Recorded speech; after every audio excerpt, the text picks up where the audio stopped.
Good afternoon, Coach Mooney. Hey, may I start by asking again about the health of your two top scorers?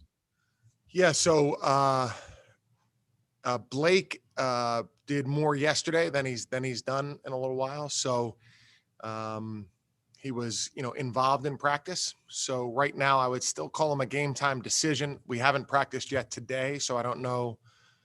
I haven't seen him try to get loose or anything like that yet.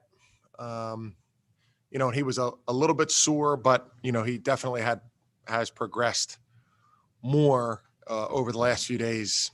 Or there's more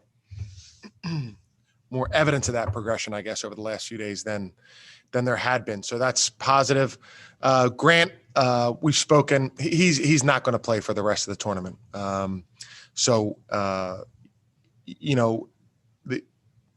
The issue that I talked about last week about his finger just continuing to potentially get worse and making the surgery more complicated, was something that we just talked through and made a decision that he won't be playing, Thursday or the rest of the tournament.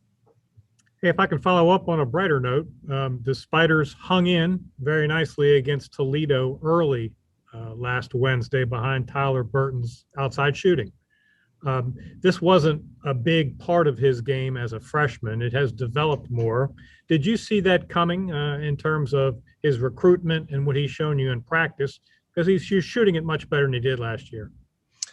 Yes, well, he has improved, but I thought he might be a good shooter. I thought he would be a good shooter. He works very hard at it. I think he has a chance to even get better and even more consistent and even more, just continue to improve.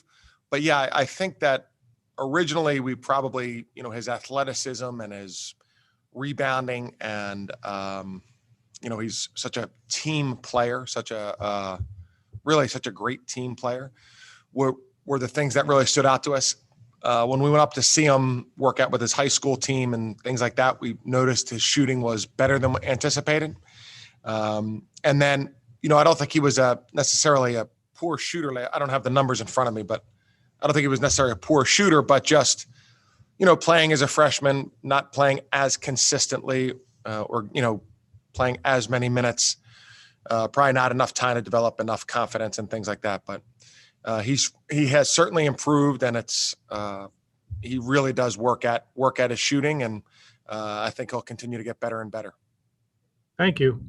Thanks, John. Hey, Chris. I know this may be a game time decision. You may not know yet, but do you anticipate the starting lineup will look the same with Isaiah Wilson and Matt Grayson? And then also, can you just expand on this postseason opportunity for your young players, especially some guys that weren't playing as much in the first half of the season?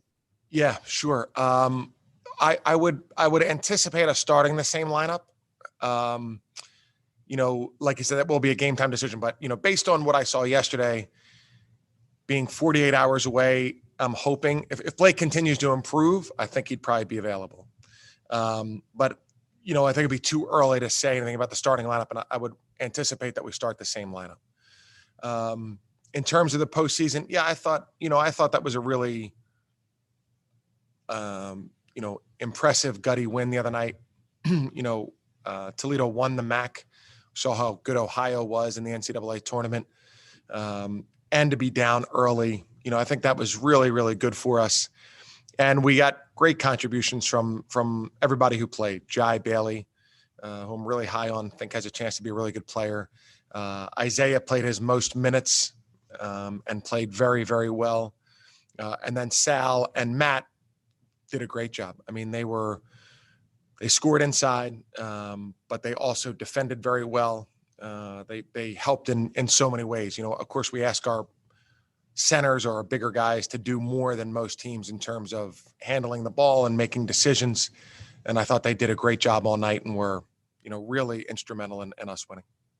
If I could just follow up, obviously you're going to take any opponent you can get, and Mississippi State's no slouch, but was there a little bit of a hope to potentially get a chance at a rematch with St. Louis? Well, it depends on how you look at it. We have great respect for St. Louis. I think I was I was a little bit surprised when I saw the brackets that the 4 A-10 teams weren't in the 4 different quadrants. However, I thought that they've had a tremendous year, and we had a really good game out there. So, I guess in one way, yeah, you'd like to see them and, just because you want to try something different or that didn't work, or, you just want to play. On the other hand, maybe seeing somebody new is a good opportunity and a good option. So I'm not sure. No, I'd probably say both teams went through my head during the course of the game. Whoever was ahead, that was a team I was worried about. Thank you. Thanks. Coach Mooney, is it inappropriate or illegal to talk to Travis Ford in terms of a scouting report? I don't think so, John. I don't think it's either of those things. That's sometimes we've probably rarely done that. I feel like, if you're watching the game, you can probably have a good sense of what they tried. I think sometimes if the team's in the same league and they've seen this team, 9 times in the last 5 years, and they have paid attention to their recruiting and, what has worked when they're going well and not. I think for a team that just played them, just because they played them a few days ago, we're built so much differently than St. Louis also. So we haven't done that yet. I can't anticipate us doing that. Based on your observation of Mississippi State, what pops out? Huge, athletic, rebounding, very good team. Obviously, they have a tremendous coach. They play great defense, very, very, very good, solid man-to-man defense with tremendous length and strength. So there are a lot of things for us to worry about, a lot of things for us to try to compete with, especially on the backboard, and especially how well and how well they defend with this great length and athleticism and strength. I don't know how far back your video analysis goes, but obviously they've been playing very well in the last couple of weeks or 3 weeks. Did you see anything early in the season, and what are they doing now that perhaps they weren't doing as well a month or 2 ago? Well, they're fairly young. And I think that's probably the biggest part is, as their guys, especially their backcourt players, have gotten more and more comfortable and experienced in season, they've played much better. So, there were, like every game in college basketball, during the runs that were made in the second half for St. Louis and then for Mississippi State, they managed those more calmly, more in control, not, St. Louis really tried to press. And then I think Mississippi State had a little bit of trouble and then they settled down. I think they probably managed those highs and lows of the games better than they have in the past. Thank you. Thanks, Sean. Hey, Chris. ESPN's Jeff Borzello reported that Tyler Kolek, one of the schools he's heard from, of course, from former George Mason player in the portal, has heard from Richmond. Are you able to confirm whether or not you guys have reached out to him and maybe just a little bit on what he could potentially bring to the team as a player? Yeah, I'm sorry. No, I'm actually, that is illegal. So I can't talk about anybody that we're recruiting. Hey, Chris, thanks for doing this. You talked about kind of just what a big win that was to beat Toledo last week. How about from a confidence boost? It was a little bit of a struggle down the stretch for you guys, then able to turn it on and like you said, beat a team that had won the MAC. What did that do in terms of kind of infusing you guys with confidence going into Mississippi State? Yeah, I feel like, everything, confidence touches so many parts of playing basketball. And it does help. I think that, the way the game went also, that they're also an older team at the moment, older than us, who's experienced a lot of success, has really good players at every position, has a lot of double figure scores. So for us to play so well defensively in the second half, to get big baskets, to execute all those types of things, that always helps with confidence. Even a veteran team or the most veteran team, that always helps with confidence. So hopefully that's something we can draw upon and use on Thursday also. Thank you, Chris. Thanks, Mike. Anything else for Coach, guys?